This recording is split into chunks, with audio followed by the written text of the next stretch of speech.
Buongiorno. Si può entrare? Qui ce l'ho. Ho cercato di circoscrivere la mia relazione. Buongiorno. Ho lasciato perdere il periodo romano, proprio perché altrimenti ci dilunghiamo. Sì. A questo punto però dobbiamo vedere chi ha costruito queste imbarcazioni, cosa ne ha fatto, per cui io divido il Mediterraneo in due parti, il Mediterraneo levante e il Mediterraneo occidentale. Il Mediterraneo orientale presenta, ho individuato 3 aree geografiche abbastanza, delle macro aree.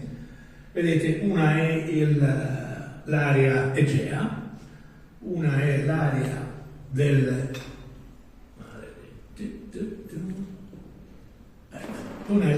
Nilo, dell'Egitto, e l'altra è l'area del Libano, Siria, un po' del Cipro e una parte della Turchia.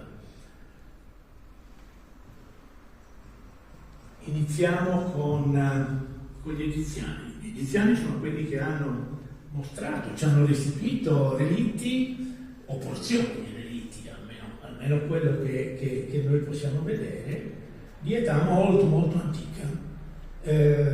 L'imbarcazione di Cleopatra è del 2000 a.C., la vedrete dopo, ma qui vi volevo far vedere quelle che erano le tecniche di costruzione degli egiziani, che da una parte mostrano nei loro disegni, nei loro geroglifici, delle costruzioni con imbarcazioni a legature, che ricordano tanto i nostri passoni, e dall'altra delle imbarcazioni invece costruite di legno. L'Egitto ha pochissime, anzi non ha quasi niente di alberi nel suo territorio. Come avevo detto prima, erano i Fenici che gli portavano e gli fornivano la materia prima pregiata, che erano le tavole di cedro del Libano. Gli unici alberi che avevano sui loro territori era la caccia e il sicomoro, cioè il fico sicomoro, che avete visto prima. La caccia purtroppo però non è un legno che si presta ad essere trasformato in tavole, non mostra dei tronchi molto alti, molto svettanti, per cui utilizzano degli elementi piccoli, non più grandi.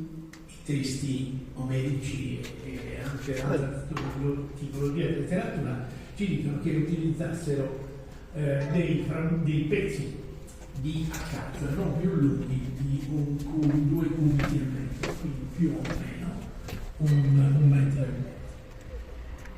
Nel deserto egiziano Vuoi salire? Lele?